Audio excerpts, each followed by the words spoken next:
আচ্ছা, আমি আজকে শেয়ার করব ব্যাটারি ক্লেম কন্ডিশন। আমরা কোন কোন কন্ডিশনে ব্যাটারিটা ক্লেম করতে পারবো আমরা। আচ্ছা, এক নম্বর আসি volt. If any of battery voltage less than 10 volt, then যদি আপনার হচ্ছে if any of battery voltage, ধরুন আপনার ব্যাটারি ভোল্টেজ যেটাই থাকুক, যদি 10, যে কোনো একটা ব্যাটারি ভোল্টেজ যদি 10 ভোল্টের নিচে নেমে আসে, তাহলে আমরা ব্যাটারিটা ক্লেম করতে পারবো। নাম্বার 2 হলো ampere hour. And ampere hour দেখেন, লক্ষ্য করেন, if less than 60% ampere hour. For example, একটা ব্যাটারি হলো 26 অ্যাম্পিয়ারের, এটার 60% হলো 15.6, ঠিক আছে।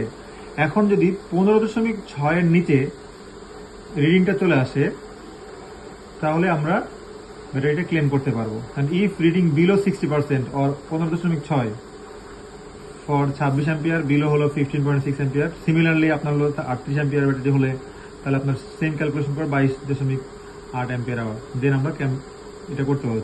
একটা হলো voltage less than 10 volt, any of battery, ampere hour 60% ampere hour যদি চলে আসে যে কোনো ব্যাটারি, তাও আমরা ক্লেম করতে পারবো। আচ্ছা, থার্ড হলো টেম্পারেচার ডিসচার্জ ক্যালকুলেশন। আচ্ছা, ম্যাক্সিমাম টেম্পারেচার আর মিনিমাম টেম্পারেচার আমরা রেজাল্ট দেখব। যদি ম্যাক্সিমাম টেম্পারেচার আর মিনিমাম টেম্পারেচারের ডিফারেন্স যদি 15 এর থেকে বেশি হয় অথবা 15ও হয়, ঠিক আছে, মোর than 15 or equal then claim করতে পারবো। যেমন একটা ম্যাক্সিমাম টেম্পারেচার দেখাচ্ছে ডিসপ্লেতে, ধরুন 6টা ব্যাটারি দেওয়া আছে অথবা 5টা দেওয়া আছে, এর মধ্যে আমরা ধরেন একটা টেম্পারেচার দেওয়া আছে 82 আর ম্যাক্সিমাম 82 দেওয়া আছে, আরেকটা ব্যাটারি রিডিং চলে আসছে টেম্পারেচারের, এটা হলো 8, তাহলে আমরা 82 মাইনাস 8 করলে 74। আচ্ছা, 74 হলে আমি কি ক্লেম করতে পারবো কিনা? আচ্ছা, ডিফারেন্স ধরেন 74 which more than 15, so claim.